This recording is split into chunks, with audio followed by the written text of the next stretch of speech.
This show is sponsored by BetterHelp Therapy Online. Therapy isn't for when you're at rock bottom. It can help you avoid hitting rock bottom. Life can be hard, but having tools to cope will help when curveballs are thrown your way. Visit BetterHelp.com/super and learn the tools to help you navigate when things get hard. Hey, brother! Oh boy, you guys, we are in for a good one today. We are going to be discussing who is stronger, Luisa from Encanto or Mr. Incredible from The Incredibles. Now, it goes without saying that both of these characters are absolute beasts. Mr. Incredible, of course, has his infamous training montage, complete with lifting, pressing, and pulling like, literal trains. Casual. Luisa, on the other hand, can just constantly be found carrying around like a stack of donkeys, honestly more frequently than you might imagine to be necessary. Bob, on a whim, pulls a full-blown oak out of the ground in the name of saving Squeaker the cat. Squeaker won't come down. Luisa can physically carry a church to a new location and afterwards agrees to reroute a river. Luisa, can you reroute the river? Beyond that, she even claims she can move mountains. Like what? These two are undoubtedly two of the strongest characters in the combined Pixar and Disney universe. But today we're going to be using beloved math to discover who is in fact the strongest. Why would they change math? Math is math.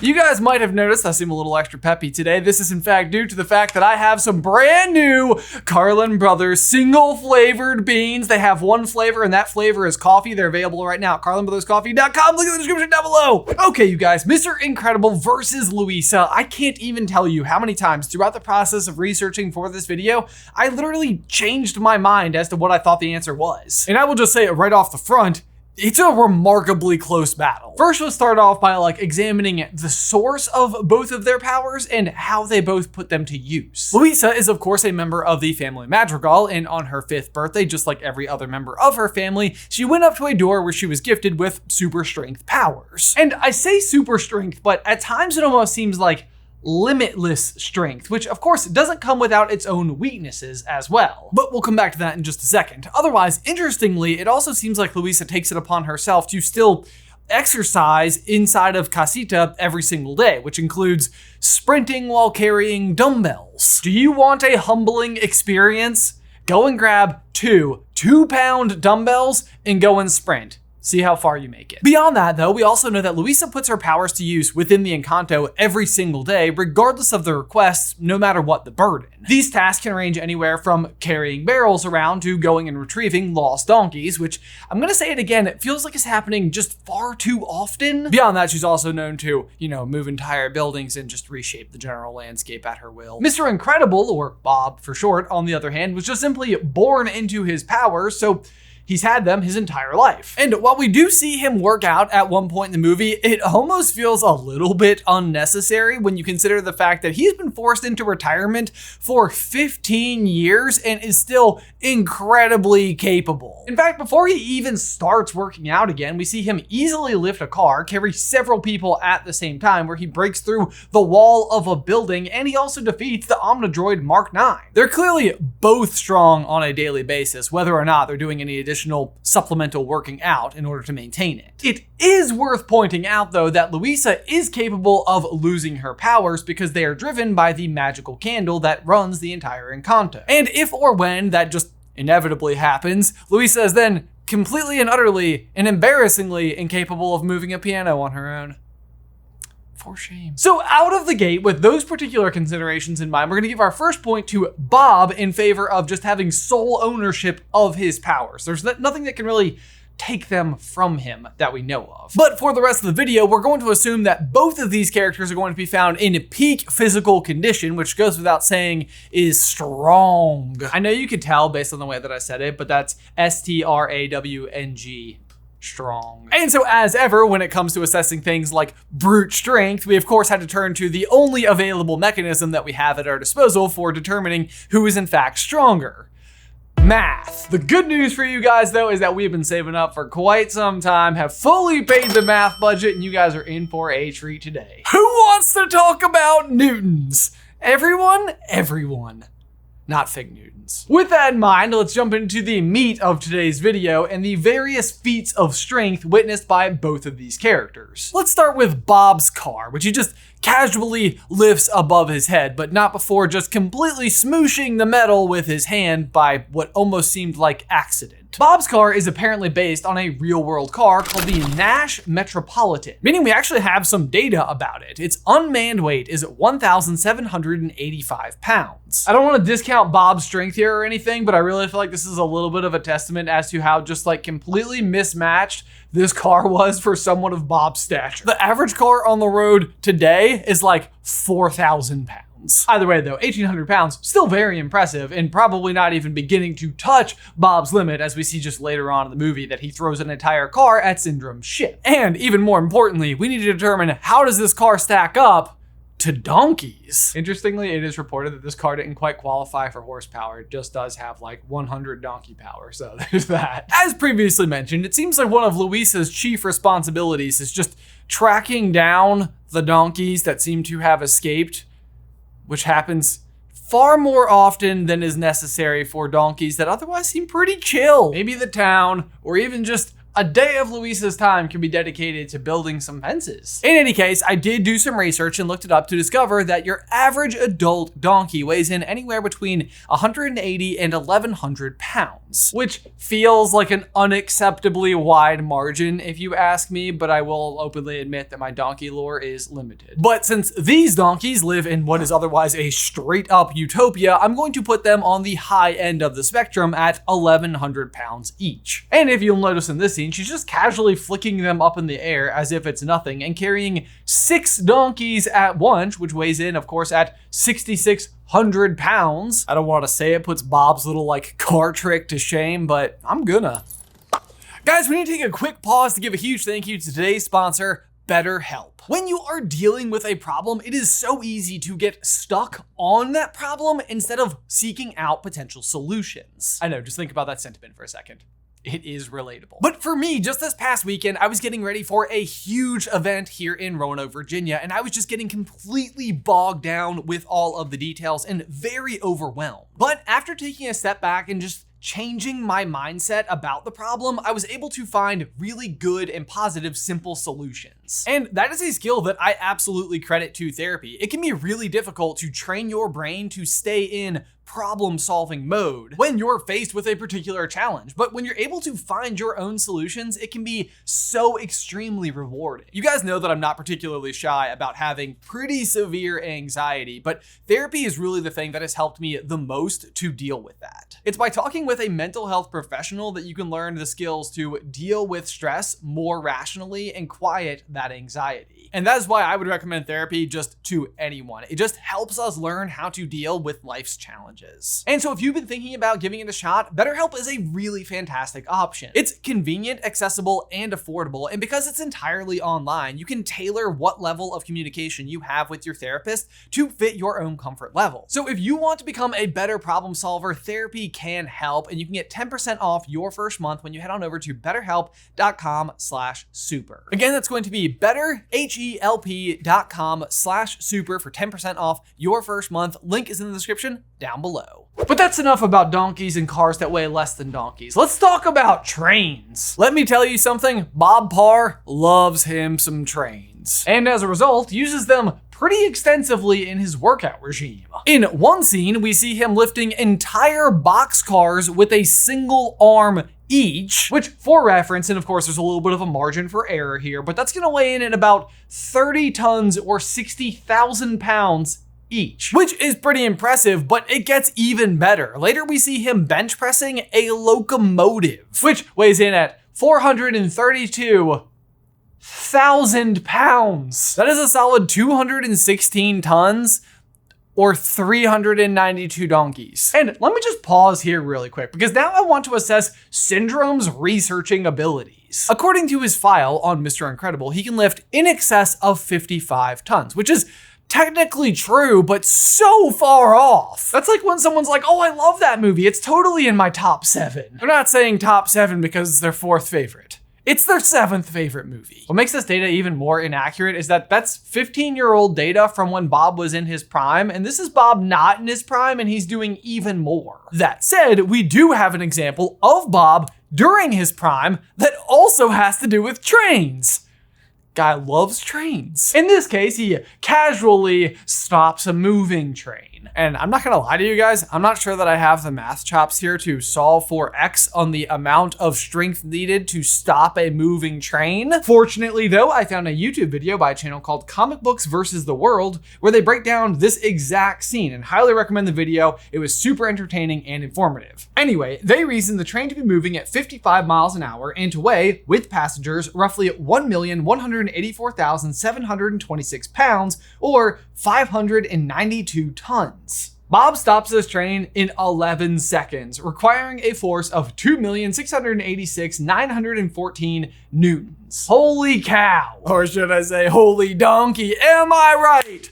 Cell 5, well earned. However, Luisa still might have him beat here. At one point during the song Surface Pressure, you can see her holding up a model of the Earth. She's doing this with one hand, and as the Earth comes together, you can see that it is made of stone. Now, this is where we got to have some fun with the math. We did a little bit of research and discovered that Luisa comes in at 6 foot 5 inches. And from there, we used her height to extrapolate the diameter of the sphere. This was obviously super easy. We counted how many pixels made up Luisa, found it to be 230, and then compared it to the number of pixels that made up the globe above her, which was 1,980. Counted them myself. Math, this translates to the globe being 8.6 times the size of Luisa. 6 foot 5 inches times 8.6 gets you about 55 feet in diameter. From there, we needed to find the volume of the sphere, which is pretty easy once you have the diameter. All you have to do is take that information and plug it into the formula for the volume of a sphere, which is going to be 4/3 pi r cubed. Math, we ended up with 87,113 cubic foot of stone sphere. From there, we need to find out how much each of those cubic foot weigh. We decided to use granite for this particular calculation, as she says that she is tough as the crust of the earth is, and most of the crust of the earth is formed by granite. Personally, I found this to be another interesting piece of data. A cubic foot of granite is just simply a 12 by 12 by 12 brick, and it weighs in at 165 pounds. This may or may not come as a surprise to you, but rocks are super heavy. There's actually a super classic strongman competition where contestants try to figure out how long or far they can carry a pair of Denny stones. When compared to rocks that you would just simply see about at the park, they don't seem very large. Clearly, these are some very strong people who are absolutely struggling to keep them up. Anyway, just trying to give you some reference as to how strong Luisa is, because her globe is going to weigh in at 14,373,768 pounds. That globe weighs 14 million pounds. That's a lot. It's obviously a lot, but in order to best compare to what Bob's doing, we need to figure out the number of newtons of force would be necessary to hold up such a stone. And as such, our math adventure continues. First, we need to convert that from pounds to kilograms. We can do that by simply dividing that 14 million number by 2.204. This gives us 6,521,673 kilograms. That becomes our mass, which we can then plug into the formula for force, which is mass times acceleration. In this case, acceleration is gravity, 9.82 meters per second squared. And we discover that the amount of force necessary for Luisa to hold up that globe is 63,912,399 newtons. What? Did I mention she's doing it with one hand? I mean, point Luisa, am I right? You'd think, but surprisingly, we actually have a very fitting comparison for Bob, who holds up the Omnidroid Mark 10. We can tell by using the nearby buildings about how big the Omnidroid is, which is 5 stories or 50 feet. This actually is fantastic for comparison purposes because it's so close to Luisa's sphere. So we'll do the same thing again and plug that information into the formula for the volume of a sphere, and math, it comes out to 65,449 cubic feet. That is a lot, but the Omnidroid isn't exactly solid all the way through like Luisa's granite sphere is. So in order to account for the hollowness in the middle of the Omnidroid, we needed to go through and subtract subtract out the volume of a smaller sphere. And because Bob actually punctures the Omnidroid itself, we get a pretty good look as to how thick the hull of the droid is. We judge that to be about 2.5 feet thick, which changes our radius to 23.75 feet. Again, we'll drop it into our formula. Math, math, math. The hollow section we need to subtract is 56,115 cubic feet, leaving us with 9,333 cubic feet of Omnidroid hull to account for. Just like before, where we needed to determine how much a cubic foot of granite would weigh, we needed to do the same thing for the Omnidroid. So we assumed it's made of steel, which again, it might not be, but I think it's a good jumping off point. Either way though, a single cubic foot of steel is actually significantly heavier than that of granite. It comes in at 489 pounds, which compared to the 165 per cubic foot of granite, that is so heavy. But so if we multiply that number, 489, by our volume, we end up with a weight of 4,564,296 pounds, which we can then convert to 2,070,915 kilograms. It's actually far less weight than Luisa was working with, but Bob is dealing with more pressure than just simply gravity. In this case, the Omnidroid is actively slamming itself down on Bob and his kids. Once again, we found a way to incorporate this into our calculations. What we had to do was figure out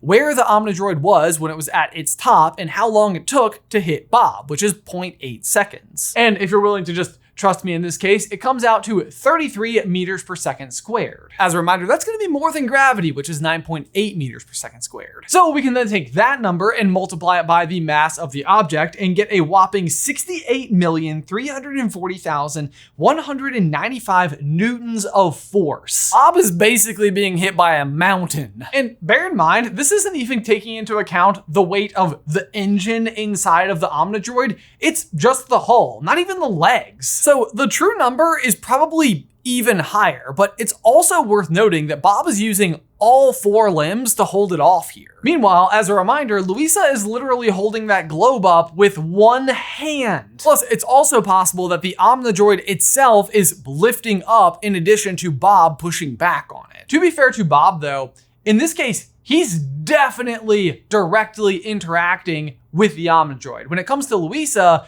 what we're seeing is kind of like this whimsical fever dream of a situation. We're not entirely sure if she's actually doing it. So it's possible that the globe only exists as a metaphor to demonstrate how Luisa puts the weight of the world on her back, which she does do. You think you've got problems? We can scientifically tell you how much emotional baggage Luisa's carrying around.